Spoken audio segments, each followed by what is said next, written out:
Hey guys, tonight we begin with a slow stroll through the streets of ancient Egypt after the sun has finally decided to take a break.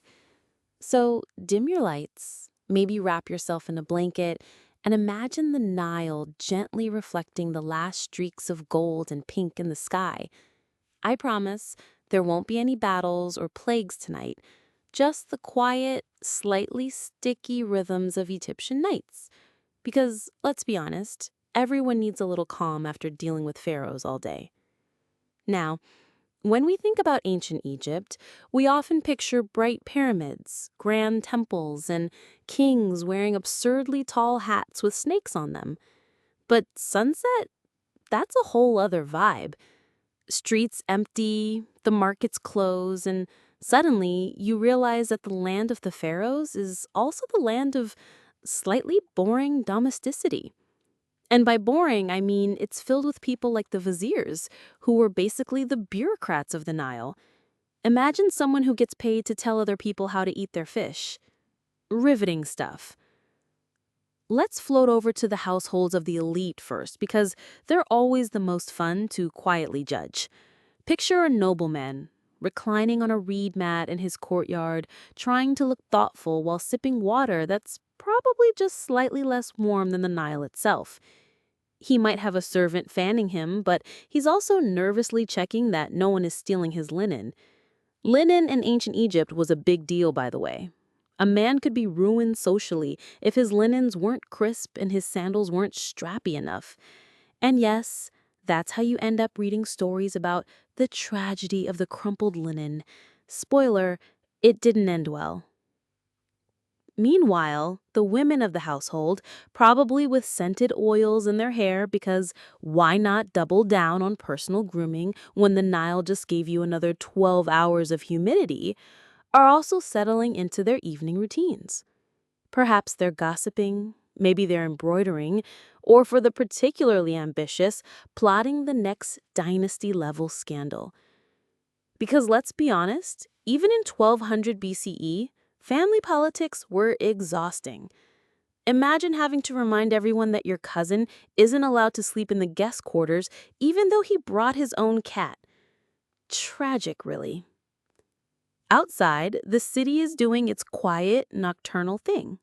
Livestock are bleating their gentle complaints, and cats, which are basically royalty adjacent by this point, slip silently along walls, occasionally knocking over pottery just to remind humans that they too are part of the elite. These tats probably have more relaxed nights than any pharaoh ever did. But don't worry, the pharaoh's nights are coming up, and trust me, they are weird. Before we get to them, let's talk about food, because no ancient night is complete without some mild culinary interest. Dinners in Egypt were low-key, but sometimes lavish depending on your social class. Commoners might get bread, onions, and fish from the Nile. Not glamorous, but at least the fish are probably fresher than anything you'll get in a modern grocery store. Nobles, on the other hand, could have bread, beer, figs, and more fish than any human should probably eat in one sitting. And wine, because why settle for fermented barley water when you can have a grape-based beverage that screams, "I'm basically a living pyramid"? So let's drift from the ordinary streets into the palace, where things get a little shinier, a little weirder, and honestly, no less human. Because if you think being a pharaoh at night was glamorous, just remember, power is stressful, sandals aren't comfortable, and sleeping under a ceiling covered in gold-painted stars doesn't guarantee a restful 8 hours. Picture the royal residence at Thebes or Memphis. Lamps flickering in corridors, priests lingering around doorways with incense, probably wondering if the pharaoh will ever just go to bed on time. The palace smells faintly of wine, roasted goose, and whatever expensive oil they decided to smear on the floor that day. And the walls? Covered in murals depicting gods, goddesses, and of course the pharaoh himself looking smugly divine. Because nothing says sweet dreams like staring at your own hieroglyphic selfie before bed. Now, one thing you should know about pharaohs at night, they weren't exactly party animals. Sure, there were feasts and banquets, but the nightly routine was more ritual than rave. Most evenings involved some kind of ceremony to honor the gods, usually Ra or Osiris, because if you don't appease the sun god at night, who knows if he'll bother showing up in the morning. The priests would chant, wave incense around, and the pharaoh would nod solemnly, trying not to look too sleepy. Think of it as the ancient Egyptian version of checking your emails before bed. Necessary, dull, and a little exhausting. But not all pharaohs were the same. Let's glide over to Amenhotep III, sometimes called the Magnificent. By day, he was all about monuments, temples, and flexing his divine power. But at night, he was known to surround himself with music, dancers, and a truly excessive amount of wine. Basically, if Instagram had existed, his stories would have been 90% heart players and 10% blurry shots of him insisting he wasn't drunk. The palace would echo with soft music, servants carrying trays of figs and honey cakes, and dancers performing in candlelight. Sounds elegant, right? Except the servants were probably whispering to each other about how His Magnificence had spilled wine on his third robe that evening. Again. And then, of course, we have Akhenaten, the famously weird one. The guy who decided that instead of honoring all the Egyptian gods, he'd just pick one, the Aten, and force everyone else to agree. His nights must have been tense. Imagine a palace where all the murals suddenly depict the glowing sun disk with little hands sticking out of it. Cozy, right? He'd hold evening prayers to Aten with Queen Nefertiti by his side, both of them staring dramatically into the horizon. Meanwhile, the servants were probably wondering if they could sneak out to worship the old gods in peace, because nothing says relaxing bedtime like enforced monotheism under flickering torchlight. Nefertiti herself, by the way, deserves a whole section. At night, she wasn't just sitting around adjusting her crown. Queens in Egypt were political operators, and Nefertiti was one of the sharpest. Imagine her in her chambers, hair scented with lotus oil, calmly discussing alliances while her daughters played nearby. She had to manage her image constantly, even at night.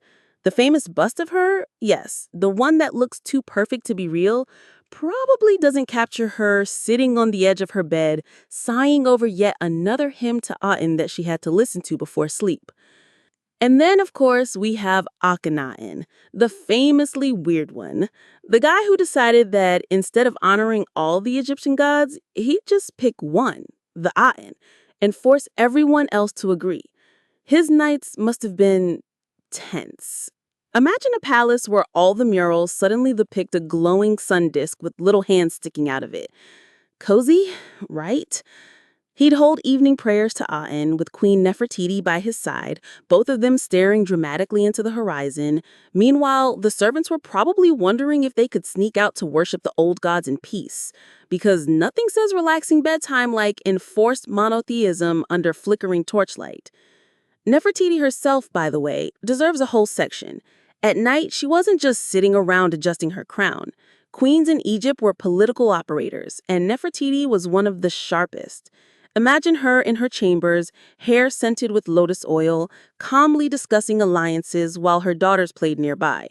She had to manage her image constantly, even at night. The famous bust of her, yes, the one that looks too perfect to be real, probably doesn't capture her sitting on the edge of her bed, sighing over yet another hymn to Aten that she had to listen to before sleep. And now, let's not forget the royal children. Imagine being a prince or a princess in ancient Egypt, tucked into bed under a linen sheets with servants hovering nearby. Sounds peaceful, right? Except your bedtime story isn't the Three Little Pigs. It's probably a priest reciting spells from the Book of the Dead. Nothing like hearing about judgment in the afterlife as you drift off to sleep. Comforting, very soothing. Pharaohs also worried at night because ruling Egypt came with constant stress. Grain shortages, Nubian uprisings, priests who were way too powerful. Even in their golden chambers, they probably tossed and turned, mentally drafting decrees. And yes, even divine rulers could be insomniacs. Maybe that's why they built so many monuments. If you can't sleep, you might as well plan a new temple. Speaking of monuments, nights in the palace often included updates from architects and builders. Imagine the pharaoh trying to relax while some poor scribe reads off how many limestone blocks were delivered that day. 300 from the East Quarry, Your Majesty. Also, one worker fainted from heat exhaustion. Riveting stuff. Truly the lullaby of kings. Now, let's talk about the staff. Palace nights were busiest for them. Servants lighting oil lamps, guards pacing the corridors, cooks sneaking leftover goose, and scribes furiously writing down whatever rambling decree the pharaoh had just muttered before bed. They saw everything: the regal dignity, the undignified stumbles, the queens plotting quietly in corners, and while their names are mostly forgotten, they're the ones who kept the palace running. Imagine being the servant tasked with carrying a golden fan all night, waving it slowly while the pharaoh dozed. Glamorous? No. Exhausting? Absolutely. And then there were the entertainers, musicians, dancers, storytellers. They turned palace evenings into mild spectacles, with lyres and harps playing soft tunes. Some songs praised the gods, others just praised wine. The lyrics were probably a little repetitive, but when you're on your third goblet of red, who's complaining? Performers were essential for royal relaxation. Without them, nights would have been nothing but bureaucrats droning on about tax grain. Religious rituals also played a huge role. The pharaoh was seen as the intermediary between gods and humans, which meant that even bedtime had a ceremonial flavor.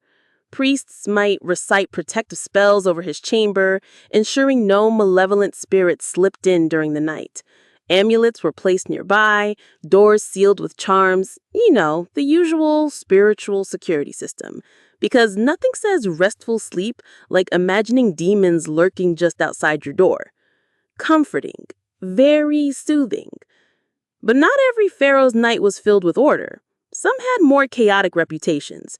Ramesses II, for example, famous for his ego and his monuments, probably treated his evenings as yet another stage. Surrounded by wives, concubines, and sycophants, he would boast about his latest military victory, even if it had happened 20 years ago. Everyone nodding politely, secretly wishing he'd just go to bed already. Meanwhile, his dozens of children were running around somewhere in the palace, ensuring no one else slept either. And of course, there's Cleopatra. Yes, technically she's later, Ptolemaic rather than classic pharaonic, but her nights deserve mention. Cleopatra was brilliant, calculating, and endlessly dramatic. Imagine her evenings reclining on a couch, draped in linen and jewels, dictating letters in multiple languages while casually sipping wine. Servants hovering, courtiers scheming, and maybe, if she felt like it, inviting a roaming guest to share a night of conversation or manipulation. Her nights weren't just about sleep. They were about strategy, seduction, and ensuring that Rome never underestimated Egypt. But back to the earlier dynasties, because Cleopatra tends to steal the spotlight. The average pharaoh's night was a blend of ritual, gossip, and a little too much food. Goose, bread, figs, beer, wine, enough to make anyone sleepy or give them indigestion. Add in incense smoke and endless chants, and you've got yourself the perfect recipe for a sluggish, heavy-lidded monarch. So, if you're picturing the grandest kings of Egypt, ruling with divine authority, also picture them yawning behind their hands, adjusting their sandals, and trying to look interested in yet another hymn. That's the true bedtime image, because power doesn't erase fatigue. Even the sons of Ra had to deal with sleepless nights, awkward family drama, and priests who really wouldn't shut up. As the palace quiets, the corridors echo with the soft steps of guards. The torches burn low, queens whisper in their chambers, cats slink through the shadows, undoubtedly judging everyone. And finally, the pharaoh lies down on his bed, headrest instead of pillow, linen sheets tucked just right, pretending he doesn't hear the faint sound of servants arguing outside. Sleep comes slowly, uneasily, and in the background, the Nile keeps flowing, eternal, indifferent to dynasties. So let's take a gentle step away from the gilded palace walls and drift into the neighborhoods where most Egyptians actually lived. Because while the pharaohs and queens were busy juggling priests and political drama, the rest of Egypt had to manage with simpler but equally exhausting concerns: bread, beer, goats that won't shut up, and roofs that seem to develop leaks every time the Nile floods. Not quite as glamorous, but arguably more relatable. Picture a small mud brick house in a village near the Nile. The walls are rough, the windows tiny, and the roof is flat, perfect for sleeping outside when the air inside turns oven hot. Inside, a family settles in for the evening. The father, probably still dusty from the fields, is chewing on bread that has the consistency of gravel. Ancient Egyptian bread was nutritious, yes, but also full of sand from grinding flour on stone. Nothing says goodnight like wearing down your molars with every bite. Dinner was simple: onions, garlic, fish, maybe some lentils if the family's lucky, washed down with beer. And before you imagine something rich and foamy, no, it was thick, porridge-like beer, more chewable than drinkable. But it got the job done, providing calories and just enough alcohol to make life feel slightly more tolerable. Children got it too, watered down because apparently nothing builds character like toddler-sized hangovers. After dinner, the evening settles into a rhythm. Stories are told, some about gods, others about ancestors, or maybe just about that one neighbor who swore his donkey could talk. It's family time, yes, but also gossip time. Because let's be honest, humans haven't changed much in 3,000 years. If someone's cousin eloped with the potter's apprentice, you better believe the whole village was talking about it under the stars. Now, you might be wondering, did ordinary Egyptians go out at night? The answer is sometimes. Taverns existed. Think of them as ancient pubs where beer flowed, dice games clattered, and someone always ended up singing off-key in the corner. These taverns were popular with workers, scribes blowing off steam after a long day of copying endless hieroglyphs, or laborers fresh from the quarries trying to forget that they just carried limestone in 40-degree heat. The atmosphere was lively, slightly chaotic, and probably smelled like sweat, fish, and spilled beer. Very atmospheric, if you like your atmosphere pungent. Of course, taverns also had a reputation. The elite frowned on them, calling them dens of immorality, which, to be fair, they kinda were. Gambling, arguments, the occasional brawl over who cheated at Senet. But they were also one of the few spaces where ordinary people could relax and socialize freely.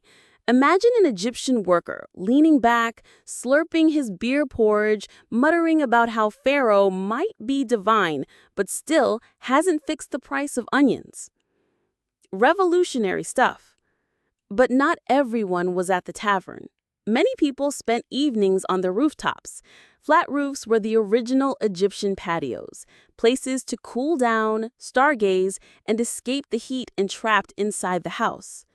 Families would drag mats up there, tell stories, maybe play music on a lute or drum. Kids would point at stars while parents tried not to think about the next day's work. And somewhere in the background, a goat was bleating loud enough to ruin the vibe. Goats were the unofficial soundtrack of Egyptian nights. Now, while villagers were living their humble lives, city life after dark had its own flair.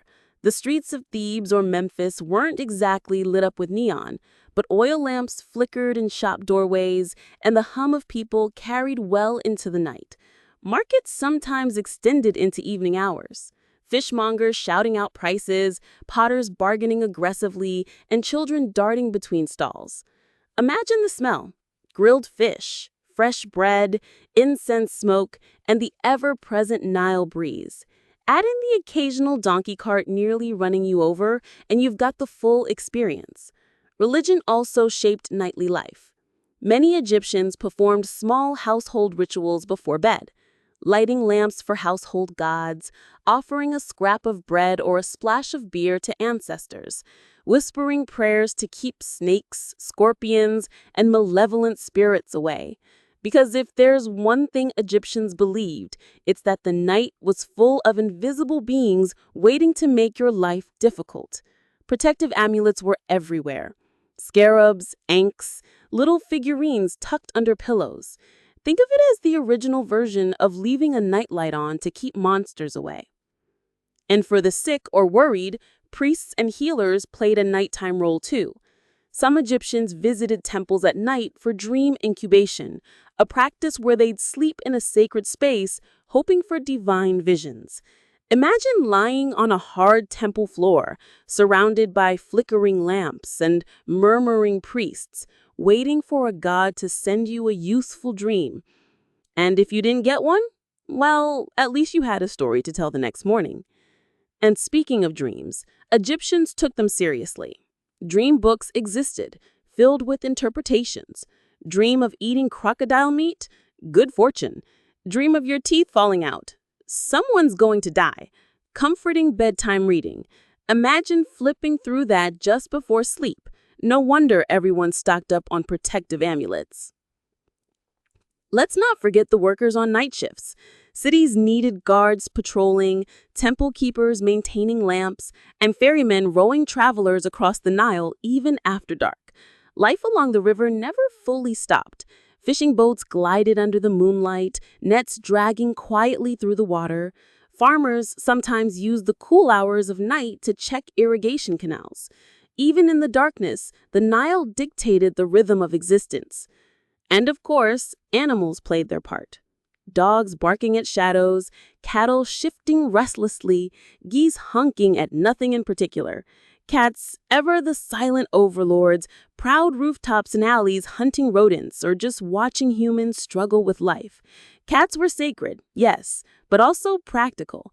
An Egyptian family would happily share their food with the cat in exchange for fewer rats nibbling their grain stores. Fair trade. The rhythm of ordinary Egyptian nights wasn't glamorous, but it was full. The sound of laughter spilling from taverns, the creak of wooden doors as neighbors shared gossip, the soft thrum of a drum on a rooftop, the hiss of oil lamps burning low, and the occasional argument because when beer is involved, someone is bound to insist that their donkey is faster than yours. Let's also talk about love. Because yes, even in ancient Egypt, couples slipped away at night. Lovers met in gardens, by the riverbanks, or in quiet corners of the village. Egyptian love poetry survives on papyrus, filled with tender metaphors about lotus flowers, rivers, and longing glances. Imagine two teenagers sneaking out to meet by the reeds, whispering poems to each other under the moonlight. Their parents probably disapproved, of course. Some things never change. Meanwhile, the elderly had their own routines, sitting quietly by the doorway, watching the night pass, muttering wisdom, or just complaining about how young people were ruining everything. They'd seen enough Nile floods to know that nothing really changed. Bread was still gritty, goats were still annoying, and pharaohs were still making promises they couldn't keep. As the night deepens, most households settle into sleep. Families stretch out on mats, often packed close together, some on rooftops under the stars, others inside with lamps extinguished. The air is warm, the sounds of insects fill the silence, and the Nile's steady flow lulls the city into a collective doze. A few drunks still stumble out of taverns, singing off-key hymns to Hathor, goddess of love and music. But overall, the night belongs to rest. It's worth pausing here to notice how universal some of this feels. Sure, the details are ancient. Reed mats instead of mattresses, beer porridge instead of wine spritzers, but the patterns are familiar. Families gathering, neighbors gossiping, teenagers sneaking out, taverns filling with laughter and arguments. Egypt after sunset wasn't about epic battles or monumental achievements. It was about daily life, with all its small comforts and mild frustrations. So when you picture ancient Egypt, don't just see pyramids gleaming in the desert sun. Imagine the quieter scenes, a family on a rooftop sharing figs, a fisherman repairing his net by lantern light, a servant humming a tune as she tucks children into bed, a cat slinking across the street, tail high, utterly unimpressed by human drama. That's Egypt too, soft, ordinary, and just as eternal as the monuments left behind. And as the stars wheel overhead and the moon casts its glow on the Nile, the night slowly slips into silence. The gods may watch, the pharaoh may worry, but the people sleep. Tomorrow, the sun god will rise again, and the cycle will start anew.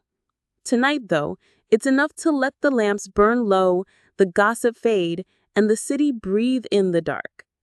So now that we've strolled through temples, palaces, and village rooftops, let's dim the lamps a little and talk about how Egyptians actually entertain themselves after dark. Because yes, even in a society obsessed with gods, death, and taxes, people still wanted to have fun. And sometimes, fun was as simple as rolling dice on the floor until someone accused the other of cheating. Some things never change. Let's begin with games. Egyptians adored board games, especially one called Senet. Think of it as a cross between backgammon and a game of existential dread. Because while you moved little pieces along a board, the whole thing was also a metaphor for the soul's journey through the afterlife. Nothing says casual evening with friends like accidentally symbolizing eternal damnation with a bad dice throw. Imagine a father and son hunched over the board by lamplight, the father muttering that if he loses one more game, he might just skip the afterlife entirely. Relaxing. Very soothing. There were simpler games too, throwing sticks, knucklebones, or just racing in the courtyard. Children especially loved these, though adults weren't above sneaking in a round or two. Picture a nobleman in a fine linen kilt secretly delighted when he beats a 12-year-old at knucklebones. Victory is victory, even if it's undignified. Music was another staple of Egyptian evenings. Harps, flutes, lutes, drums, small ensembles or solo performances filled homes and taverns alike. Nobles would hire musicians to perform in their courtyards, while villagers might pass around a drum and sing together on rooftops. Lyrics varied. Some praised gods, others praised beer. Guess which ones were more popular after the third round of thick porridge-like brew? Music wasn't just entertainment, it was also spiritual, believed to soothe not just humans, but even the gods, which is probably why half of Egypt's hymns also read suspiciously like drinking songs. And yes, there were dancers. Professional dancers, often women, were hired for feasts and parties. Picture them moving gracefully in lamplight, jewelry jingling softly while guests clapped along. This wasn't raucous partying, it was elegant, controlled, almost hypnotic. Except, of course, for the one guest who always clapped off beat. There's always one. Speaking of feasts, Egyptians loved them. Whether it was a temple festival, a wedding, or just a nobleman deciding he was bored, the night could quickly turn into a lavish gathering.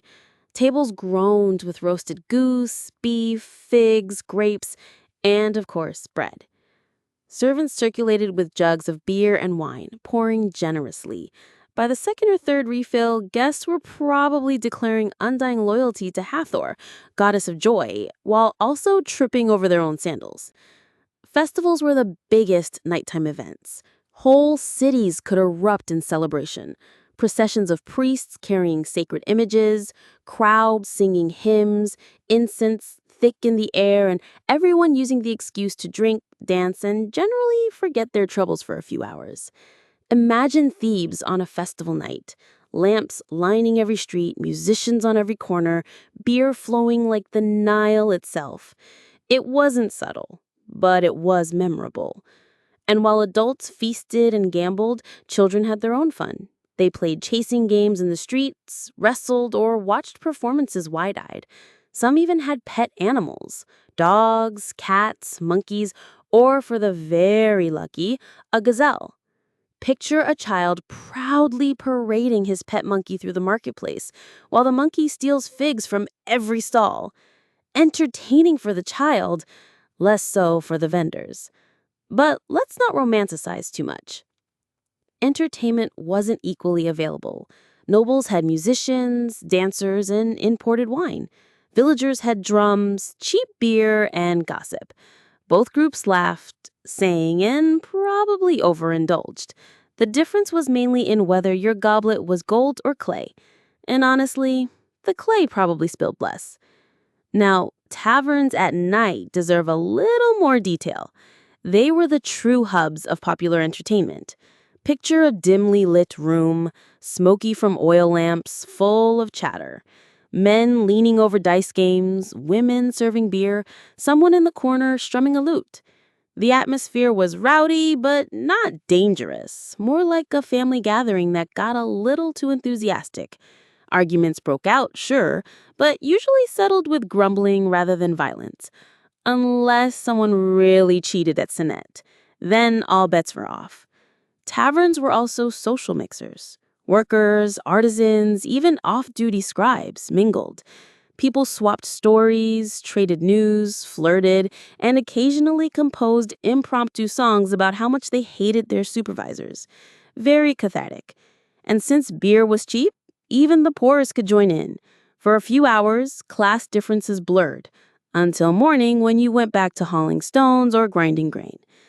Let's not forget storytelling. Egyptians loved tales, epic myths, fables, or just exaggerated gossip.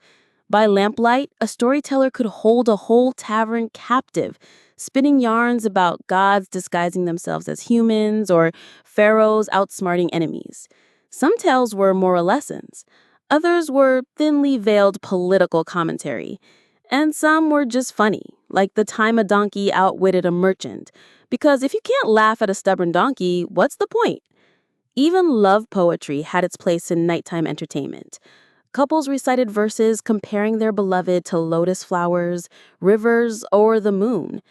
Very romantic, at least until you realize half the poems were probably recycled lines passed around taverns like ancient pickup lines.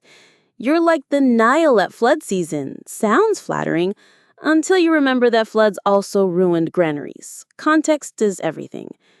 Festivals took this to the next level. Imagine crowds lining the Nile for a boat procession, priests carrying sacred images while dancers and musicians performed on shore, beer vendors shouting, children darting through legs, and nobles watching from shaded balconies. The whole city alive with sound and movement. At night, torches lit the processions, creating a golden glow on the water. It was equal parts spiritual and chaotic. And yes, plenty of people probably woke up the next morning regretting just how much worship they'd packed into one night. Theoretical performances also existed. Rudimentary plays reenacting myths or moral tales, performed by priests or lay actors. Often outdoors, they were part ritual, part entertainment. Imagine watching the story of Osiris and Isis acted out by your neighbors in linen costumes while someone's goat bleated loudly in the background. Not exactly Broadway, but close enough. Animals themselves became entertainment too. Trained monkeys performing tricks, trained dogs showing off, even crocodiles, safely restrained hopefully, were displayed for awe. People crowded to see exotic animals brought from Nubia or beyond, marveling at giraffes or baboons under torchlight, ancient Egypt's version of a late-night zoo trip. Now, while all of this was happening, not everyone was out celebrating. Some nights were quiet. Families sat by their doors, mending clothes or grinding grain for tomorrow's bread. Neighbors exchanged small talk. Children dozed off while their parents murmured prayers. Ordinary, peaceful, and perhaps more common than the feasts and festivals. Because let's face it, most nights are less about glory and more about just getting through until morning. Still, when Egyptians did choose to entertain themselves, they went all in. Music, dancing, games, food, beer, poetry, festivals, storytelling. Their nights were rich with sound and movement, even if the settings varied wildly between palaces and taverns. And through it all, The Nile flowed quietly nearby, its dark waters reflecting the glow of lamps and torches, as if reminding everyone that tomorrow the work begins again. So when you imagine Egyptian nightlife, don't just see solemn priests and weary pharaohs. Picture dice clattering on a tavern floor, a harpist singing softly in a noble's courtyard, children chasing each other across rooftops, lovers whispering poetry under the moon, and somewhere in the distance, a donkey braying loudly enough to ruin the moment. That too was part of Egypt's eternal night. And as the music fades, the lamps burn low, and the tavern's last cup is drained, the city once again drifts towards silence. Tomorrow will bring the sun, the heat, the endless work. But tonight, just for a little while, Egypt's laughed, sang, played, and forgot. So far, we've peeked into palaces, wandered rooftops, and listened to tavern dice clatter. But now let's sink a little deeper into the truly strange territory: how Egyptian elites actually prepared for bed. Because if you've ever thought your own bedtime rituals were excessive, extra pillows, phone scrolling, maybe 3 alarms just in case, you should know that pharaohs had you beat. By a lot. Let's start with the obvious: pillows. Or rather, the lack of them. Egyptians didn't really use the fluffy kind. Instead, they preferred headrests, small carved stands, often wood or stone, that propped your skull up at an angle. Comfortable? Absolutely not. But apparently they thought lying with your neck perched on a block was better for circulation, posture, or maybe just showing off your fancy carved headrest. Some were plain, others decorated with images of protective gods, because nothing says sweet dreams like a tiny deity glaring at you from under your ear. Pharaohs, of course, had deluxe versions: ivory, gold, inlaid with jewels. Imagine King Tut reclining on a golden headrest, trying to pretend it wasn't digging into his neck. Practical? No. Aesthetic? Absolutely. And since image was everything, suffering for fashion extended even into sleep. Then there were wigs. Egyptians wore them constantly, shaved heads being cleaner and cooler in the heat. But wigs weren't just daytime accessories. Some nobles actually had special night wigs, lighter versions, perfumed with oils, designed to keep them looking vaguely presentable even while dozing. So yes, it's entirely possible that half the royal court went to bed wearing something that smelled like lavender, lotus, and melted beeswax. A glamorous, slippery disaster waiting to happen. Perfume itself was another obsession. Before bed, elites often had servants massage them with scented oils, lotus, myrrh, frankincense, partly for relaxation, partly to keep the skin from drying out, and partly because smelling like a flower arrangement was basically the ancient equivalent of good PR. Cleopatra, centuries later, was famous for her perfumes, but even earlier queens indulged. Picture an elite woman reclining on her bed while servants carefully dabbed oil on her arms, making sure she smelt divine for an audience that consisted of nobody, except maybe the cats. Now, let's talk amulets. Egyptians loved them. At night, nobles covered themselves in protective charms against snakes, scorpions, demons, nightmares, or just bad vibes in general. Scarab amulets for rebirth, Eye of Horus amulets for protection, ankhs for life.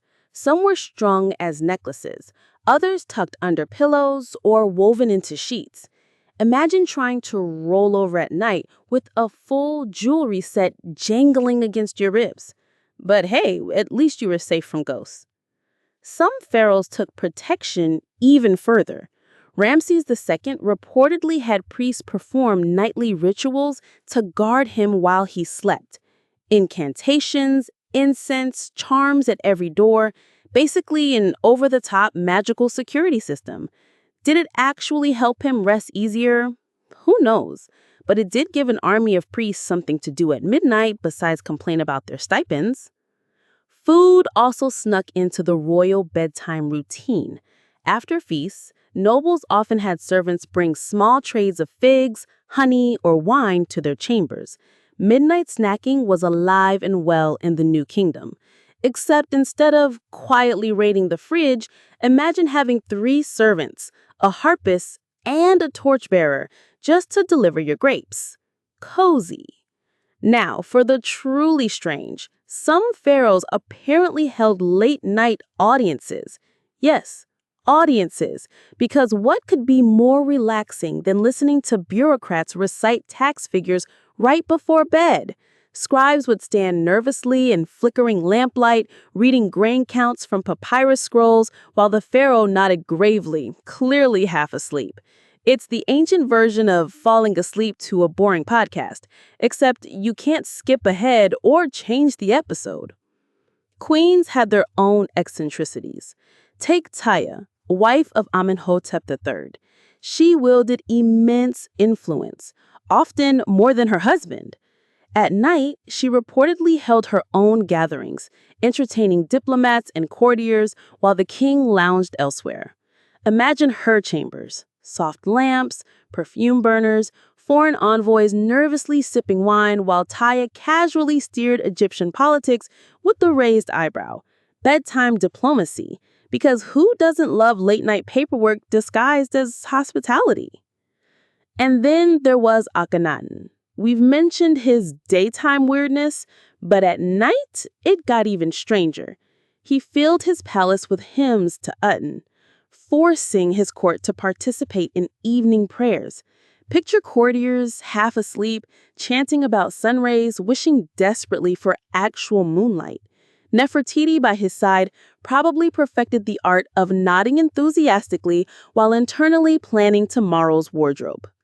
Nefertiti herself likely had the most glamorous bedtime of anyone. Servants applying oils, adjusting linens, fanning her gently, arranging her jewelry. She lived in curated elegance even while dozing. But beneath that, she was also a strategist. Nights were when alliances were discussed, letters drafted, and plans whispered. Imagine her lying awake, staring at the ceiling painted with stars, thinking not about dreams, but about which official needed flattering or removing next. Now, beyond pharaohs and queens, nobles also indulged in odd bedtime habits. Some believed sleeping with certain objects could influence dreams. A figurine of a god for prophetic visions, a papyrus scroll under the headrest for wisdom, maybe even a lock of a lover's hair for romantic dreams. Basically, ancient Egyptians invented sleep manifestation long before Instagram wellness coaches caught on. Dream interpretation itself was a whole industry. If you dreamt of crocodiles, good fortune. If you dreamt of eating donkey meat, not so great. Imagine a noble waking up panicked because his dream book insisted he was doomed for snacking in his sleep. Priests made good money fixing bad dreams with rituals and offerings. Ancient therapy, Egyptian style. Servants also played a crucial role in these nighttime quirks. They were the ones fetching oils, preparing amulets, arranging linens, and shooing away pests. They saw everything: the pharaoh's complaints, the queen's sighs, the noble's paranoia. And while they stayed silent, you can bet they shared plenty of whispered jokes once out of earshot. Imagine the lamplighters muttering, "Another amulet? How many eyes of horrors does one man need before he can sleep?" Speaking of pests, yes, mosquitoes, fleas, and scorpions made Egyptian nights lively. Nets of fine linen sometimes helped, but not always. Nobles demanded servants keep watch, ready to squash any intruder. So if you thought babysitting was tough, imagine being paid to swat mosquitoes away from a god king's ear all night. No pressure. And because Egyptians were dramatic, even funerary customs influenced their sleep. Tomb art often depicted peaceful reclining, with attendants nearby. The message? Even in death, elites expected the same elaborate bedtime routine. Eternal rest, yes, but only if you had servants massaging your feet and incense burning at just the right angle. Truly eternal luxury. So what do we learn from all this?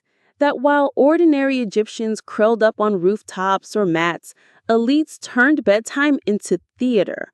Golden headrests, perfumed wigs, amulets stacked like jewelry stores, priests chanting at doorways, and servants hovering nervously in the shadows. Did any of this guarantee good sleep? Probably not. But it did reinforce the illusion of power, even in dreams. And maybe that's the point. For pharaohs, nights weren't about rest. They were about maintaining the image of divinity, even while snoring. For queens, they were about subtle power plays. For nobles, they were about proving they were important enough to need 12 amulets and the golden headrest. And for servants, they were about keeping everyone else's illusions intact while secretly wishing for a quiet mat and a simple night's sleep. So, next time you fuss over your pillow or complain about your phone like keeping you awake, just remember, somewhere in the sands of history, a pharaoh was wide awake at 2 a.m., annoyed that his favorite protective amulet wasn't polished enough, while his servant tried not to sigh too loudly. Sleep may be universal, but bedtime drama, that's eternal. All right, we've tucked the nobles in with their golden headrests and too many amulets. Now, let's slip into what came next once their eyes actually closed. Dreams. And in ancient Egypt, dreams weren't just random brain static. They were messages, warnings, and sometimes cosmic performance art starring your least favorite uncle. Egyptians believed the dream world was another kind of reality, one that mattered almost as much as the waking world. Which is great, except it also meant you could wake up panicked because you dreamt about donkeys again. Let's start with the basics. Egyptians divided dreams into two categories: good ones, sent by the gods, and bad ones, usually sent by angry spirits or demons. So no pressure. Every time you woke up sweating, you had to wonder, was that Osiris sending me a prophecy or just a cranky ghost from the neighbor's tomb? Either way, you probably needed to bribe a priest. And because humans are nothing if not organized, the Egyptians made dream manuals. Yes, literal handbooks telling you what your dream meant. The most famous is the Ramesside Dream Book, dating back to around 1275 BCE. It's basically the original dream dictionary, but with more crocodiles. The format is simple. If a man dreams X, it means Y. For example, dreaming of drinking warm beer? Congratulations, good fortune is coming. Dreaming of your bed catching fire? Not great, expect disaster. Dreaming of eating crocodile meat? Weirdly enough, that meant you were about to become powerful, which explains nothing but feels very on brand for Egypt. And yes, the book is full of oddly specific ones. If a man dreams of seeing himself dead, it means a long life. That's right, dream death was good news, which must have been comforting if also confusing. Egyptians loved these little inversions: bad in real life, good in dreams; good in real life, suspicious in dreams. Dream logic at its finest. Dreams weren't just entertainment, though. Pharaohs sometimes acted on them. If a king dreamt of victory, he might launch a war campaign with extra confidence. If he dreamt of famine, priests scrambled to appease whichever god they thought was behind it. Imagine being a scribe writing official policy only to have your boss announce, "We're invading Nubia because I dreamt of hippos last night." Very professional. Priests and magicians specialized in dream interpretation, of course. For a fee, they'd sit down with you, listen to your dream, and consult their papyrus manuals. Some went further, offering rituals to protect you from bad dreams. Amulets, incense, chants. It was a full service, basically ancient sleep therapy, except instead of cut back on caffeine, it was sacrifice a goose and wear this scarab necklace. Now, bad dreams weren't taken lightly. Egyptians believed demons or restless spirits could slip into your sleep, causing nightmares. These weren't horror movie demons, more like shadowy nuisances, the spiritual equivalent of mosquitoes, but still unpleasant. To keep them out, people put protective charms under their headrests or invoked deities like Bes, the squat, lion-faced household god. Bes specialized in scaring away evil. He looked like a grumpy dwarf with a mane and a tongue sticking out. Cute, but terrifying enough that even nightmares didn't want to mess with him. Children especially were thought vulnerable to night terrors. Parents tucked amulets into their bedding, painted protective symbols on walls, or even recited lullabies that doubled as magical wards. Imagine a weary mother rocking her child, chanting softly about crocodiles being getished while hoping desperately the kid would just fall asleep already. Some things never change. On the flip side, some dreams were so vivid they became official prophecies. One famous example, Thutmose IV, before becoming pharaoh, reportedly dreamt that the great Sphinx of Giza spoke to him. The Sphinx promised him kingship if he cleared away the sand bearing its paws. Naturally, Thutmose did it, became king, and carved the dream stele between the Sphinx's paws to brag about it. A royal bedtime story turned political propaganda. Smart move. But not every dream was about glory. Plenty were mundane. Dreams of eating, drinking, falling, running, all showed up in the manuals. The point wasn't the dream itself, but the spin priests gave it. Eating bread might mean abundance, or maybe exhaustion. Dreaming of falling? Not necessarily bad, it could mean a change in fortune, which you could then fix with the right offering. Basically, no matter what you dreamt, there was always a way to keep the temple economy humming. Ordinary people had their own dream practices too. Some prayed for specific visions, guidance on crops, health, or love. They'd sleep in temples, a practice called dream incubation. You bedded down on the floor, hoping a god would visit your dreams with advice. Imagine a farmer curled up on a rooftop, muttering, "Please, just tell me if I should plant barley or wheat." Half religious ritual, half desperate Google search. Now ghosts. Egyptians believed the dead could appear in dreams either kindly or cranky. Sometimes ancestors showed up to give advice, which was welcomed. Other times they popped in to complain. Maybe they weren't getting enough offerings or their tomb was neglected. Imagine being scolded by your grandmother in a dream for forgetting to leave bread at her shrine. No escaping family obligations, not even in sleep. To handle restless spirits, people wrote letters to the dead, actual written notes asking deceased relatives to stop haunting them or to solve problems from the afterlife. Some of these letters survive. One man begged his dead wife to stop tormenting him in dreams and instead help him with his inheritance dispute. Romantic. Egyptians truly saw the boundary between sleep, dreams, and the afterlife as thin. Your family drama didn't stop when someone died. It just moved into dreamland. Even animals made dream appearances. Cats, snakes, crocodiles, donkeys, all symbolic. Dreaming of cats? Usually good, unless the cat scratched you. Snakes? Protective, unless they bit you. Donkeys? Almost always bad news. Poor donkeys. Imagine an ancient Egyptian waking up and muttering, "Well, that's it. Dreamt of donkeys again. Time to prepare for doom." Dreams were also linked to magic. Certain spells promised to bring good dreams or ward off nightmares. Some even aimed to summon specific visions. Want to dream of your lover? Burn a mixture of herbs, sleep with a token under your headrest, and wait. Want to avoid demons? Call on Isis, Bes, or Thoth. It's half ritual, half placebo, but when your whole society believes in it, the effect feels real. And then there's the darker side, sleep paralysis. Though not named as such, Egyptians described experiences of being pinned down at night by unseen forces, spirits sitting on the chest, shadows looming. They saw this as demons trying to suffocate sleepers. The cure? More amulets, chants, and probably a priest charging extra. So if you've ever woken up paralyzed at 3 a.m., congratulations. You've shared an experience with New Kingdom nobles, minus the gold headrest. All of this, manuals, charms, temple sleepovers, shows just how seriously Egyptians treated the dream world. It wasn't an idle curiosity. It was guidance, therapy, politics, even family counseling. The line between dream and reality blurred every night with gods, ghosts, and demons slipping into the quiet of Egyptian bedrooms. And maybe that's why their bedtime rituals were so elaborate. Oils, wigs, amulets. It wasn't just about luxury. It was about preparing the soul for a nightly journey.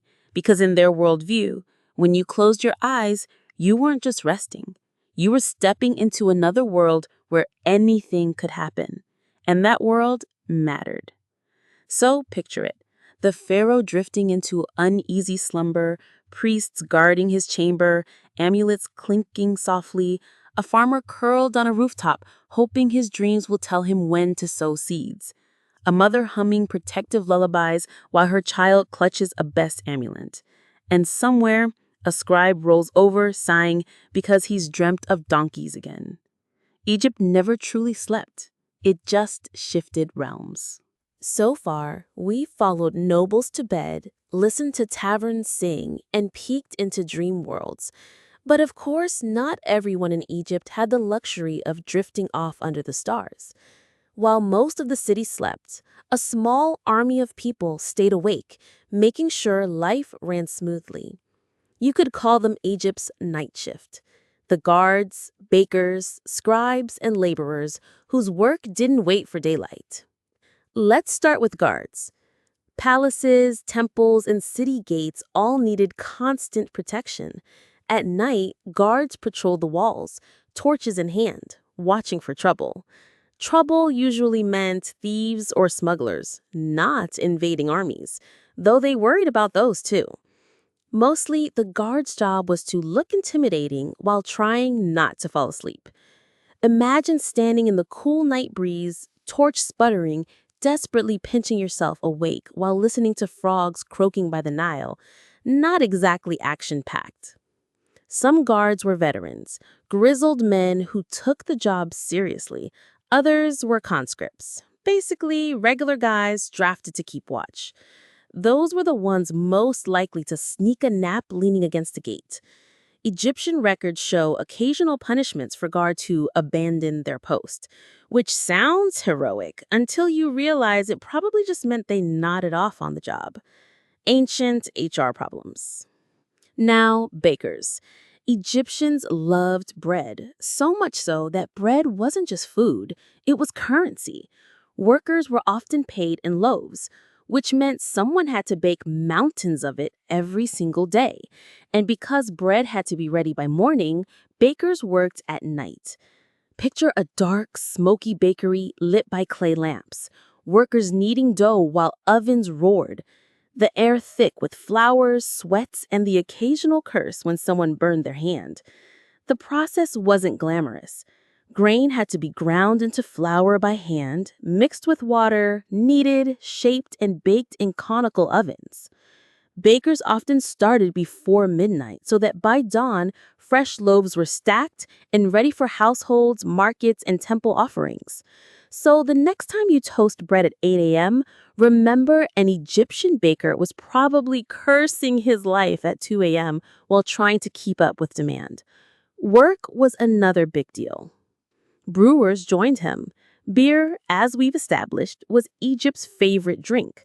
Brewing started during the day, but the fermentation process meant someone had to check it constantly, even at night. Workers stirred pots, adjusted fires, and occasionally tested samples, probably not the worst part of the job. By morning, jars of beer were sealed and ready to be hauled off.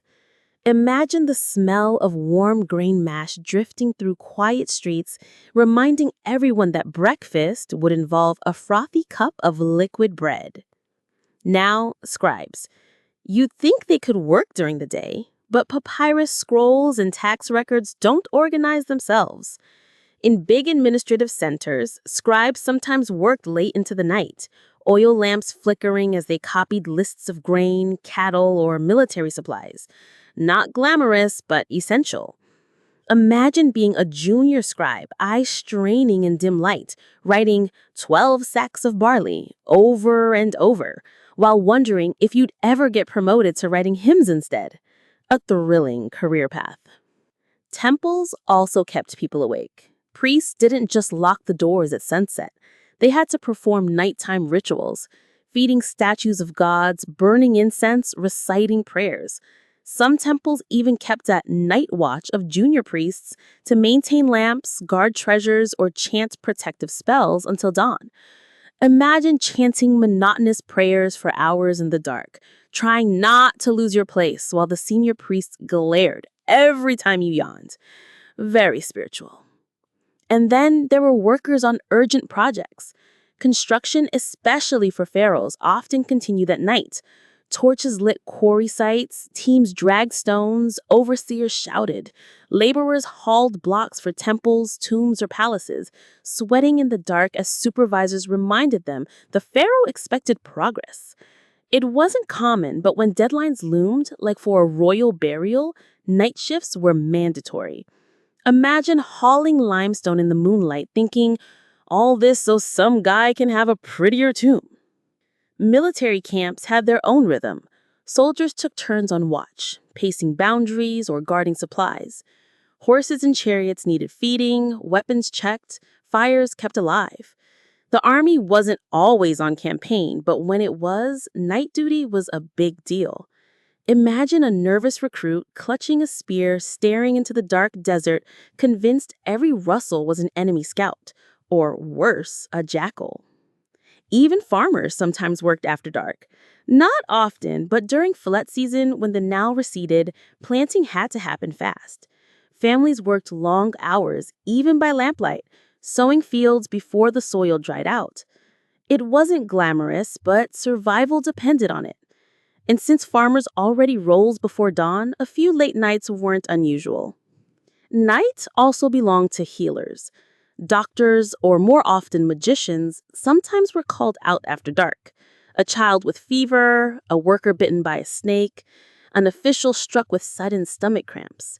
Healers arrived with their kits of herbs, oils, and charms, chanting spells while preparing poultices. Some remedies worked. Others were more optimistic. But in a world without antibiotics, any treatment was better than nothing. Imagine a healer muttering incantations at midnight while the patient's family whispered anxiously nearby. Let's not forget transport. The Nile was Egypt's highway, and sometimes boats traveled at night. Lanterns glowed on decks as crews rolled quietly under the spars. Traders wanted to beat the morning heat, or soldiers needed to move discreetly. The river was calmer at night, but also eerie. Dark waters, croaking frogs, the occasional splash of something large and scaly. Picture a crew straining at oars while pretending not to think about crocodiles. Very soothing. Markets, too, had their pre-dawn bustle. Vendors woke in the dark, hauling goods to stalls, arranging baskets of fish, grain, or vegetables. By sunrise, everything looked lively and abundant, but that meant hours of setup under torchlight with plenty of grumbling. Fishmongers in particular worked brutal hours, gutting and salting their catch at night to sell it fresh in the morning. Imagine trudging through a market at 4 a.m., stepping over baskets of flopping fish, and wondering if civilization was worth it. And then there were the servants. Elite households didn't just sleep peacefully.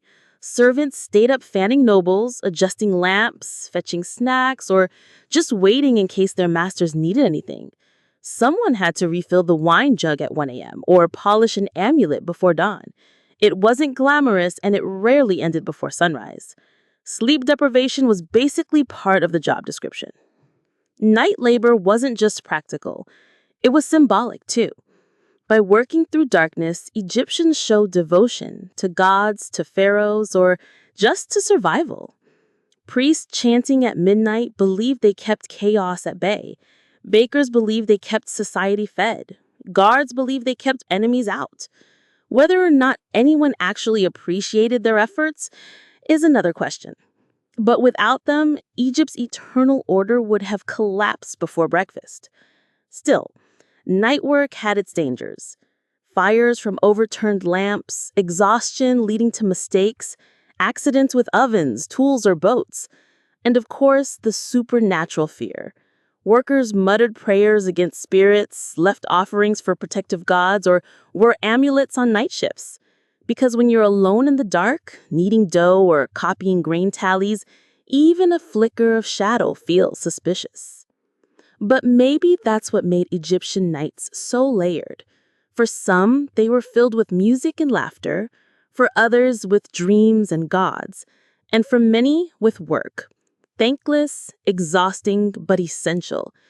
The pharaoh city gleamed by day because anonymous bakers, guards, and scribes kept it running at night.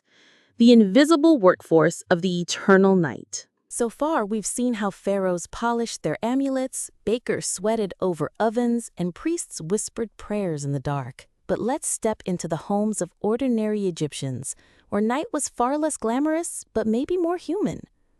If you've ever ended your day exhausted, muttering at your family while tripping over furniture, congratulations, you and an ancient Egyptian would have gotten along just fine. Let's start with housing. Most Egyptians lived in mud brick houses, small, sturdy, and frankly, a bit stuffy. In villages, homes lined narrow lanes, packed close together. Inside, rooms were simple: storage jars, mats, maybe a low wooden stool if you were lucky. At night, families gathered in the main room, where lamps flickered and shadows danced on the walls. No golden headrests here, just mats or reed pallets rolled out when it was time to sleep. Evening routines began with chores. Someone had to grind grain for the next day's bread, an endless, back-breaking task usually done by women or daughters. Picture a tired mother kneeling over a grindstone, pushing it back and forth while muttering about lazy sons who'd mysteriously disappeared. Nearby, someone else stirred the last of the day's stew, adding a splash of beer to thin it out.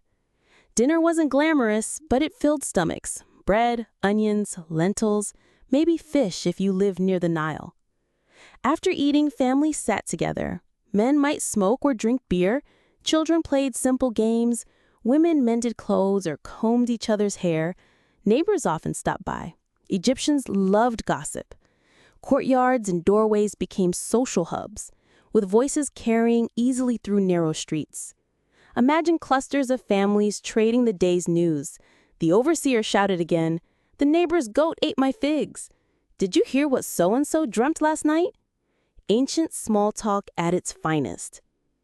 Children were, as always, both delightful and exhausting. After dark, they darted through alleys playing chasing games, shrieking until parents finally dragged them inside. Some fell asleep curled in corners, others lay wide-eyed, resisting sleep with the same determination as modern kids. Parents sang lullabies, sometimes soothing, sometimes thinly disguised threats about crocodiles coming if you didn't close your eyes. Effective, if a little traumatizing. Lighting was a constant issue. Oil lamps gave a dim, smoky glow, and oil wasn't free. Poorer families rationed it carefully, sometimes choosing to sit in near darkness rather than waste precious fuel. Which meant nights were short. Work done, food eaten, gossip exchanged, and then straight to bed. No binging shows, no scrolling through papyrus feeds, just sleep, because dawn always came too early. Sleeping arrangements were communal. Families often slept in the same room, mats rolled out side by side. Privacy wasn't really a thing. If you were wealthy enough, you might have separate rooms, but most didn't. Which meant everyone heard everyone else's snores, mutters, and midnight complaints. Cozy, yes. Peaceful, questionable. Roof sleeping was common, especially in summer. Homes had flat roofs, perfect for laying out mats under the stars. Families climbed ladders to escape the heat, settling in the open air. Picture rows of villagers lying shoulder to shoulder on rooftops, the whole community stretched out like one big slumber party. Romantic under the stars? Until your neighbor's donkey brayed at 2 a.m. Pets joined the mix.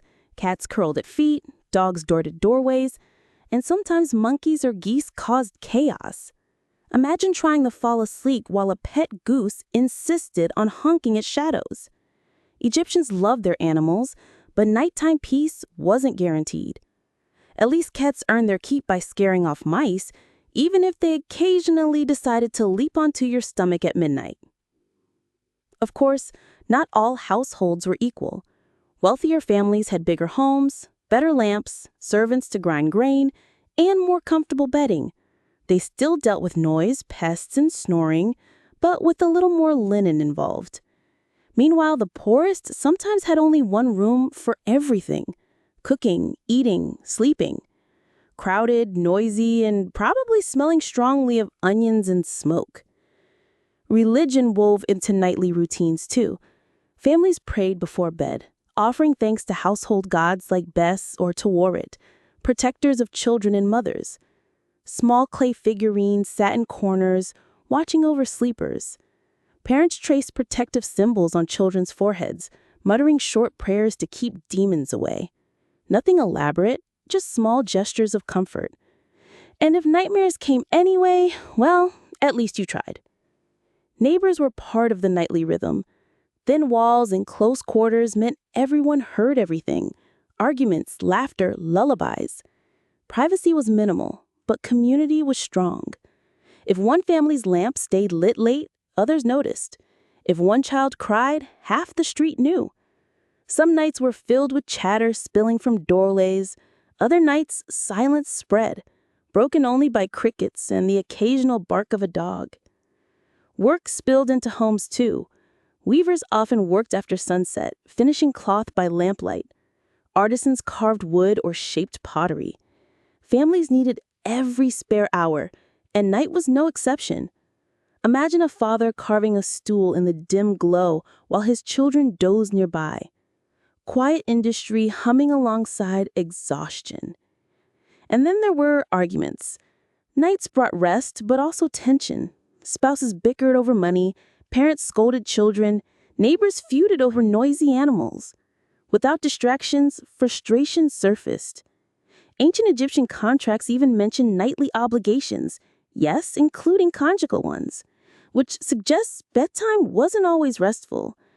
Let's just say some arguments weren't solved until well past midnight. Still, there was joy too. Families sang together, told stories, laughed. Parents passed down folktales about gods, tricksters, or clever animals. A child might fall asleep listening to a story about how Horus outsmarted Set, or how a donkey tricked a merchant.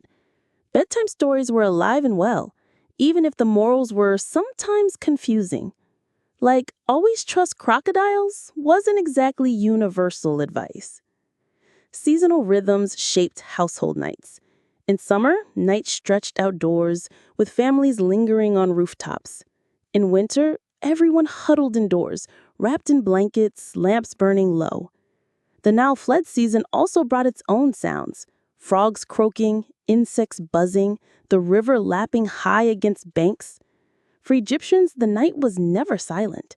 It was filled with small, familiar noises that marked the passing hours.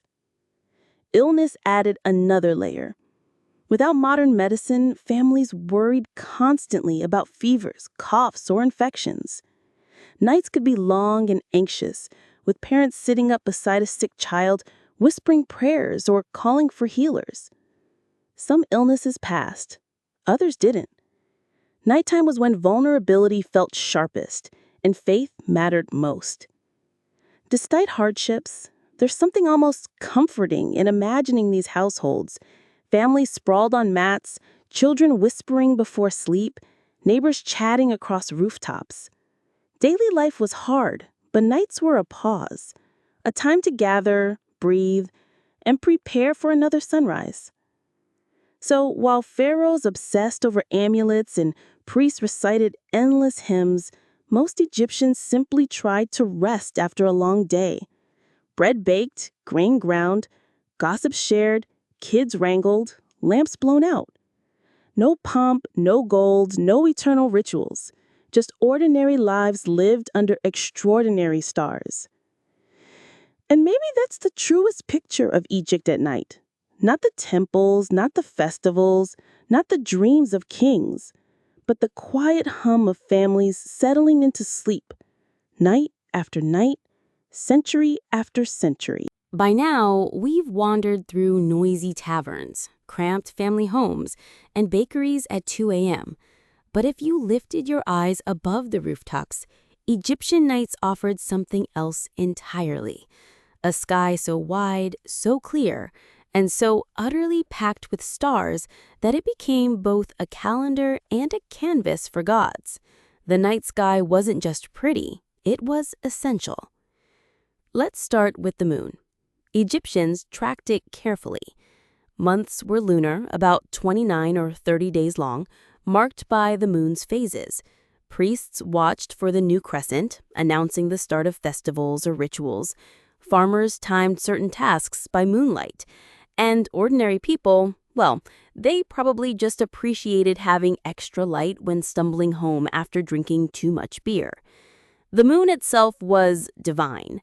It could be associated with Thoth, the wise god of writing and calculation, or with Khonsu, a moon god whose name literally meant traveler. The symbolism was clear. The moon moved across the sky, steady and reliable, like a celestial scribe ticking off the days. Egyptian priests liked to think the gods used the moon as their pocket calendar because even divine beings needed to schedule their appointments. Then there were the stars. And oh, did the Egyptians love their stars. The desert sky was crisp and clear, free of modern light pollution.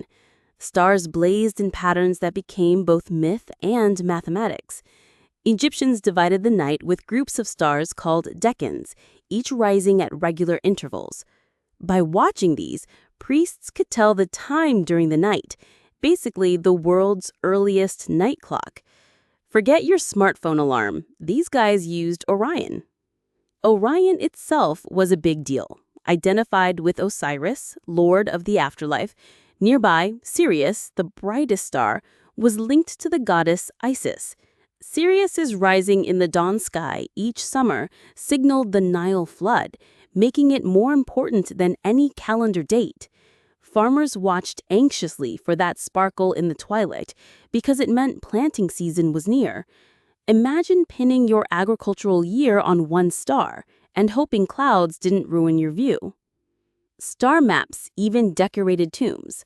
On ceilings, priests painted constellations and lists of decans, turning royal resting places into miniature night skies. The message was clear. When a pharaoh died, he wasn't just buried, he was launched into the cosmos, sailing among stars with Osiris and Ra. Which sounds grand, though it also meant afterlife travel guides read like astronomical textbooks. Eternal life with homework. Temples used the stars too. Priests aligned them with constellations, carefully orienting pylons and corridors to celestial points. Karnak, for example, was aligned to the rising sun at the solstice. But nighttime mattered too. Certain rituals took place under particular star positions. You could say temples doubled as cosmic observatories, though without telescopes, just a lot of staring upward and hoping for accuracy. But let's pause. Before we romanticize Egyptians as brilliant proto-astronomers, remember, they mixed science with mythology in ways that make modern astronomers twitch. For them, the Milky Way wasn't a galaxy. It was the body of the goddess Nut, stretched across the sky, swallowing the sun at dusk and birthing it at dawn. A poetic image, though perhaps not peer-reviewed. Nut, by the way, was endlessly popular in Egyptian night lore. Depicted as a woman arched over the world, she embodied the night sky itself. Every evening, she swallowed the sun. Every morning, she gave birth to it again. Egyptians seemed oddly comfortable with this cycle of cosmic cannibalism, but for them, it explained why the sun disappeared and reappeared. No equations required. The nightly journey of Ra was also central. At sunset, Ra boarded his solar boat and traveled through the underworld, sailing across dangerous waters filled with serpents, demons, and the chaos god Apophis. Egyptians believed prayers and rituals helped Ra survive this perilous trip. Otherwise, the sun might not rise again. Imagine lying in bed, whispering, "Please let the sun come back tomorrow," while secretly hoping Ra packed extra paddles. Astronomy wasn't just religious, it was practical. Farmers used stars to plan sowing and harvesting. Sailors steered boats along the Nile by star positions. Timekeepers in temples tracked hours by Deccan risings. Even ordinary villagers noticed patterns like, that star means it's nearly flood season, or that cluster comes out when nights turn chilly. Astronomy was woven into survival, not just spirituality. The moon cycle shaped more than calendars. Certain festivals followed lunar phases. Full moons were occasions for ritual feasts, with lamps and offerings glowing brighter than usual. New moons were quieter, often tied to purification or renewal. Imagine entire towns subtly adjusting their mood according to the moon, bright and festive some nights, hushed and reflective on others. Dreams tied into cosmic nights too. Egyptians sometimes believed dreams came from gods traveling through the stars. Certain temples even had sleeping chambers where worshippers spent the night hoping for divine dreams sent under specific celestial alignments. Picture pilgrims lying on stone benches waiting for visions while priests checked the stars to schedule divine appointments. Customer service, but for deities. And of course, astrology crept in. While the Greeks later systematized horoscopes, Egyptians had their own ideas linking stars and fates. Births were timed to celestial patterns, and certain star phases were seen as lucky or dangerous. Did everyone have their own zodiac chart? Not exactly, but if you were born during the rising of Sirius, people probably whispered about you having Isis's blessing. Not a bad reputation to start life with. Let's not forget eclipses. Rare, terrifying, and deeply ominous. Imagine a quiet Egyptian village as the moon suddenly swallowed the sun. Lamps lit in panic, priests rushed to chant spells, and everyone muttered about angry gods. To us, an eclipse is a cool science event. To them, it was the cosmic equivalent of your computer screen going black, except you couldn't reboot the universe. Stars weren't just faraway lights. They were souls. Egyptians believed the righteous dead became stars, joining the celestial host. Tomb inscriptions sometimes promised, "You will shine as a star in the sky." Comforting if you liked the idea of glowing eternally while strangers pointed at you to predict harvests. Even architecture echoed the cosmos. Pyramid shafts were angled toward Orion and Sirius, guiding pharaohs' souls to their stellar destinations. Tomb ceilings glittered with star patterns, turning burial chambers into miniature skies. It wasn't just about death, it was about plugging into the eternal cosmic rhythm, with style. And then there's the simple beauty. Imagine lying on a flat rooftop in Thebes, warm night air around you, children asleep nearby, neighbors murmuring across lanes. Above, Orion rising, Sirius sparkling. The Milky Way stretched like a luminous river. No phones, no city glow, no distractions. Just the hum of crickets, the Nile flowing, and the sense that the gods were literally written in the sky. Egyptians didn't need telescopes to feel awe. They blended myth and math, ritual and observation in a way that gave every star purpose. The night sky wasn't random. It was structured, meaningful, alive. And in that structure, Egyptians found reassurance. As long as the stars rose, Ra survived, and Sirius returned, the world kept turning. Chaos stayed at bay, and order, Ma'at, remained intact. So while bakers sweated over ovens and families wrangled children, above them stretched an eternal canvas of stars, reminding everyone that night wasn't just a pause. It was part of a cosmic cycle, as steady and unbroken as the Nile itself. And maybe that's why Egyptians loved their night sky so much. It wasn't just background decoration. It was proof that God still sailed, that order still held, and that tomorrow the sun would rise again. We've admired the stars, listened to gossip, and watched bakers trudge through their shifts. But of course, not every Egyptian night was peaceful. Darkness carried its own weight. Beyond the oil lamp's glow, shadows thickened, and with them came anxieties, spirits, and fears that kept people tossing on their mats. If you've ever stared at the ceiling at 3 a.m., convinced your coat on a chair was actually a ghost, well, the Egyptians would have sympathized. For starters, there was the most basic fear, the dark itself. Oil lamps were expensive, so many homes went dim after dinner. Outside, villages slipped into near blackness, broken only by starlight. No street lamps, no gentle hum of modern life. Just the croak of frogs, the hiss of wind through reeds, and the occasional unsettling sound you couldn't identify. Egyptians didn't just see darkness as absence of light. They saw it as a space where chaos lingered. Chaos had a name, Izafet. It was the opposite of Miyad, the cosmic order Egyptians valued so dearly. Daylight felt safe, ordered, structured. But night? That was when Izafet crept close.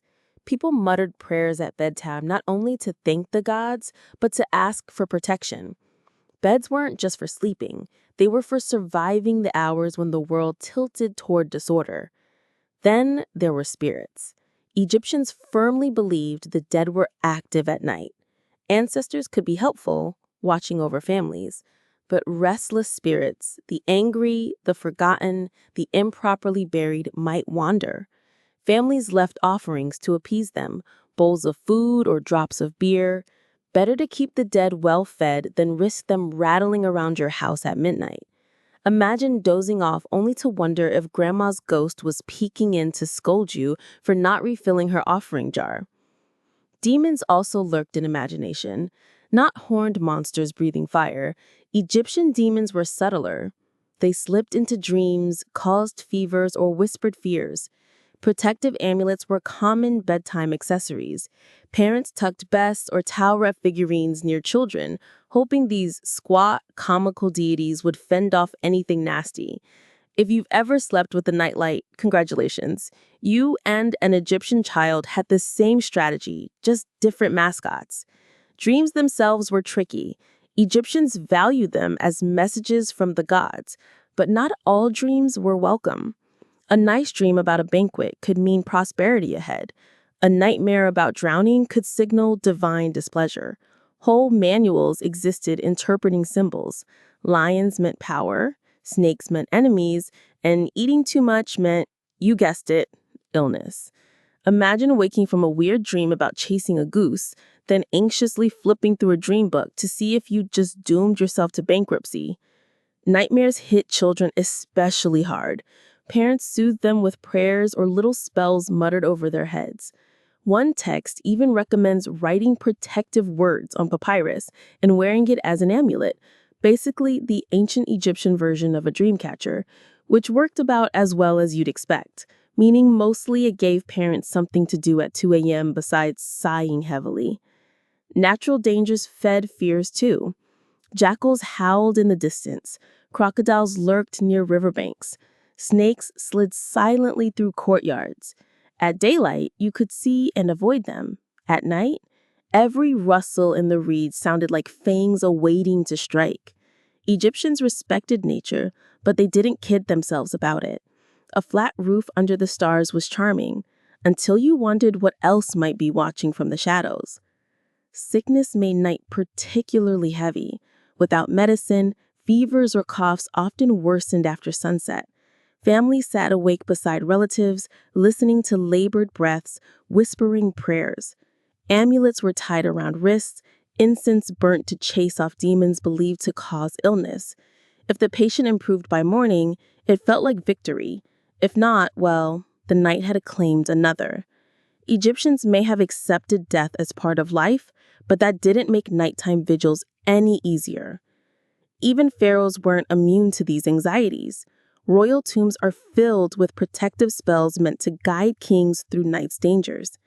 If the ruler of all Egypt worried about what crept in the dark, you can imagine how the average farmer felt. Protection was layered. Amulets, spells, prayers, charms, all piled up like a cosmic insurance policy. There was also the simple fear of crime. Darkness gave cover to thieves, smugglers, or troublemakers. City gates were locked at night, guards stationed along walls, but inside villages, One careless sleeper could mean stolen grain or livestock.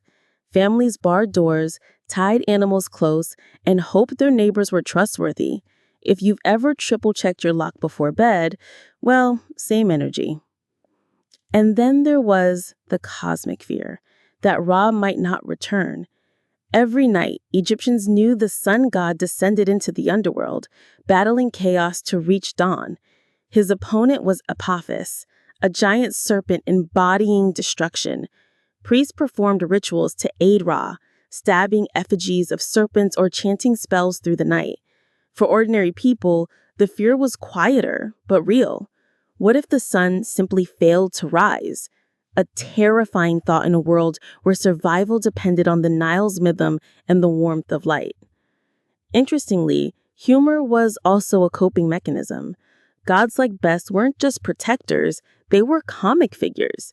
Dwarf-like, pot-bellied, with goofy faces meant to make demons laugh and leave you alone. The idea was simple. Scare away fear with laughter, even at night. It's the ancient equivalent of watching a silly show to keep from spiraling into late-night panic. Egyptians weren't so different. Festivals helped too. Certain nights were celebrated with music, dance, and offerings, turning fear into community. Loud, joyful gatherings drove away spirits, replacing silence with laughter and noise. It wasn't subtle, basically yelling into the dark until it left you alone, but it worked. And sometimes, night was just too exhausting to fear. After grinding grain, hauling water, or laboring in fields all day, many Egyptians likely collapsed into sleep too deep to notice whispers of spirits or the rustle of snakes. Fear takes energy, and not everyone had spare energy to spend.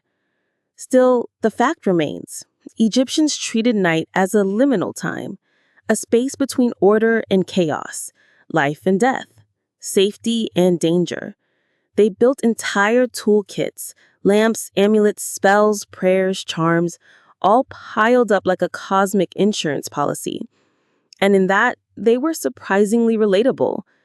Because who hasn't wrapped themselves in blankets against fears that vanish in the daylight? So yes, Egyptian nights shimmered with stars and festivals, but they also carried silence heavy with dread, dreams filled with warnings, and shadows where spirits might linger.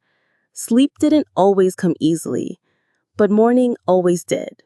And that, more than anything, was the victory Egyptians counted on. So far, we've stayed mostly indoors, peeking at families, priests, and bakers, or wandering through dreams and fears. But Egypt wasn't just people. It was also the Nile, the desert, the winds, the storms, and the animals that filled the night with sound and presence. To understand Egyptian nights fully, we need to step outside and just listen to the landscape breathe. First, the Nile. Egypt was, in every sense, the river's kingdom. By day, the Nile glittered and bustled with boats. By night, it turned into something different, wide, dark, and a little intimidating. The water reflected stars, rippling constellations with each current. Crocodiles slid silently at the banks. Hippos snorted in the shallows, and fishermen lit small lamps on boats, their glow bobbing like fireflies on the water. The Nile wasn't quiet. It gurgled, splashed, and hummed with insect life, but it was mesmerizing. During flood season, the river transformed completely. By night, swollen waters leapt higher and higher, swallowing fields, roads, and sometimes whole villages. Families lay awake listening to the roar of water, wondering if it would stop in time. The floods were life. They brought fertile silt that fed the kingdom. But they were also danger. Imagine trying to sleep while the sound of rushing water pressed at your door, knowing your food supply and your home both depended on its mercy. Calming and terrifying all at once. The desert, by contrast, was silence incarnate. By day, it burned. By night, it chilled. Step a little beyond the villages and the air cooled quickly, dropping into temperatures that made you clutch your cloak tighter. The sky stretched endless and vast, stars brighter than any lamp. But the ground was still, the sand shifting only with the faint hiss of wind. To Egyptians, the desert was the land of the dead, where spirits lingered and chaos dwelled. At night, it felt even more like another world. Beautiful? Yes. Welcoming? Not exactly. Winds shaped nights too. Egypt had the Khamsin, a hot, dry wind that blew dust across the land. During the day, it was brutal. At night, it still whispered, carrying grit into eyes and homes, rattling shutters, and leaving a fine coat of sand on everything. Families muttered as they tried to sleep, covering their faces, cursing the wind's persistence. The desert didn't respect bedtimes. Storms were rare but memorable. Egypt's climate was mostly dry, yet when rain did fall, it often came in bursts. Thunderstorms at night cracked the sky, lightning flashing across pyramids or temples. For Egyptians, thunder wasn't just weather, it was divine noise. Some linked it to the anger of gods, others to celestial battles. Imagine lying awake in a mud brick house, thunder rolling like chariots overhead, wondering if Set himself was stomping through the clouds. Sandstorms, meanwhile, were chaos incarnate. Even at night, winds could whip sand into choking clouds, blotting out stars and filling the air with grit. Travelers, caught in them, huddled under cloaks, praying to survive until calm returned. Villagers secured doors, shut animals inside, and waited. Sandstorms left everything coated in dust, turning sleep into a gritty, eye-stinging challenge. You don't need demons when you have a sandstorm sneaking into your blankets. Now let's talk animals. Egyptians shared their nights with plenty of them, some harmless, some less so. Frogs croaked endlessly near the river, a constant background chorus. Crickets and cicadas added their own rhythms, reminding everyone that nature didn't really care if you wanted peace and quiet. Jackals howled in the distance, eerie cries echoing across fields. Egyptians linked jackals to Anubis, god of mummification, which made their howls both sacred and unnerving. Imagine hearing that wail while walking home at night. Comforting? Debatable. Effective for encouraging you to hurry? Absolutely. Cats prowled rooftops, chasing mice. Dogs barked at shadows, both protectors and nuisances. Donkeys brayed loudly, often at the worst possible times. Geese, kept as livestock, honked through the night, doubling as accidental alarm systems. Picture lying awake, grumbling about your neighbor's goose, only to admit in the morning it probably scared off a thief. And then there were the more dangerous creatures. Snakes slithered silently in fields and courtyards. Egyptians both feared and respected them, creating protective spells against bites. Scorpions, too, were nightly hazards, their sting painful and sometimes fatal. Families checked bedding carefully because nothing ruined a night faster than sharing it with a scorpion. Crocodiles, of course, lurked by the Nile. By day, you might see them basking. By night, they slid through dark waters, almost invisible. Fishermen and boatmen prayed to Sobek, the crocodile god, for safe passage. Imagine rowing a small boat at midnight, water lapping against wood, while knowing something with very large teeth might be following just beneath the surface. Comforting bedtime thought. Hippos were another danger. Enormous, territorial, and surprisingly loud. Their grunts and bellows echoed across riverside villages at night. Egyptians respected them enough to feature them in myths. Taweret, the goddess who protected mothers, was a hippo. But that didn't make actual hippos less terrifying when they rampaged through fields in the dark. Imagine waking at midnight to the sound of an angry hippo flattening your garden. Divine symbolism loses its charm quickly in that situation. Owls hooted too, but Egyptians weren't fans. They linked owls with death, their eerie calls interpreted as bad omens. A child hearing one outside might tug their blanket tighter, while parents whispered prayers to keep misfortune away. To Egyptians, owls weren't wise. They were basically feathered messengers of doom. Mosquitoes were the unsung villains of Egyptian nights. Swarms arose from marshes, buzzing relentlessly around ears. Without screens or repellent, people swatted constantly, muttering curses while trying to sleep. Malaria likely haunted the population, though they didn't know the cause. All they knew was that summer nights meant itchy welts and endless buzzing. The gods could keep their cosmic serpents. Mosquitoes were enemy enough. All these environmental forces, river, desert, wind, storms, and animals, wove together into the soundtrack of Egyptian nights, sometimes soothing, sometimes frightening, always present. Egyptians adapted with rituals, amulets, and sheer endurance. But here's the thing. Despite danger, they also found beauty. The Nile's shimmer, the desert stars, the chorus of frogs and crickets, all of it made night a living, breathing world.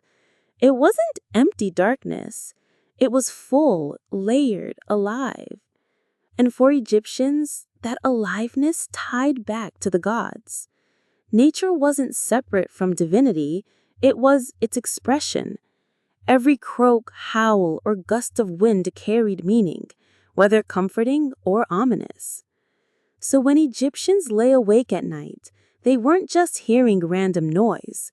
They were hearing gods moving, nature speaking, chaos threatening, and order holding. Night was never silent. It was a dialogue, sometimes soothing, sometimes unsettling, between people and the vast world around them. And maybe that's the best way to picture Egyptian nights, not as quiet, empty spaces, but as landscapes alive with sound, movement, and presence. A river swelling, winds whispering, jackals howling, frogs singing, hippos bellowing, mosquitoes buzzing. A chorus of life under eternal stars. So here we are, at the very end of our long journey through Egyptian nights. We've wandered from palace halls to family homes, floated through dreams and nightmares, climbed rooftops under starlight, and listened to the living, breathing landscape of a world both divine and dangerously real. And now let's take one last slow drift through everything that made night in Egypt so unique, so alive, and so utterly human. Imagine the pharaoh, finally resting on a golden headrest, surrounded by amulets, guards, and a small army of attendants. The palace is quiet, only the distant footsteps of a night guard echoing across marble floors. Outside, the Nile ripples softly, reflecting the moon and stars above. The priestly chants from earlier have faded, leaving the air calm but still tinged with ritual significance. Even kings, it seems, cannot escape the night's weight, the subtle reminder that for all the power and wealth, sleep remained a necessary, vulnerable state. Beyond the palace, the city pulses, quietly. Bakers finish their final loaves, sweat still cooling on their skin. Scribes put down their brushes, tables cluttered with papyrus records and ink-stained hands. Children finally sleep in crowded mats, lulled by parental lullabies and the soft hum of nightly routines. Dogs curl at their feet, cats stretch lazily across rooftops, and geese occasionally honk in distant yards. Life continues in small, intimate ways, unnoticed by the grandeur of the temple or the spectacle of the starry sky. Speaking of stars, the heavens themselves maintain their calm authority. Orion rises again, Sirius twinkles, and the Milky Way stretches across the dark sky like a river of light. Priests still chart the decans, noting which constellation has risen and which is about to set. The gods themselves sail their cosmic boats through the firmament. Ra battling Apophis, Nut swallowing the sun, all in endless, elegant cycles. Ordinary Egyptians may not have watched every movement, but the sky enveloped them all in its rhythm. An invisible but persistent clock marking hours, months, and years. Down by the river, life moves differently. Hippos grumble underwater, crocodiles glide silently, frogs croak their nightly symphony, and fishermen keep careful watch by lanterns. The Nile is both ally and adversary, providing food, transportation, and fertile soil, yet reminding everyone of its power. Flood season may have threatened homes, but it also promised renewal. The river is alive, as much a character in the night as any king, priest, or family member. Wind whispers across the desert, lifting fine grains of sand into the cool night air. Even at a distance from villages, its subtle hiss seems alive, carrying both warning and wonder. Sandstorms can arise suddenly, stirring fear, but also reminding humans of their relative smallness, their reliance on order and ritual, and the necessity of working with the land, not against it. The desert doesn't judge, but it doesn't forgive carelessness either. Animals and spirits alike inhabit every crevice of the night. Jackals howl in sacred and haunting tones, frogs sing tirelessly, owls and scorpions punctuate the hours, and mosquitoes claim their nightly feasts. Spirits of the dead drift along invisible currents, some benevolent, others restless. People respond with prayers, amulets, and careful attention, weaving protection into their routines. Darkness is alive, attentive, and interactive, a space where the spiritual and natural worlds overlap seamlessly. Inside homes, families sleep together, crowded but safe.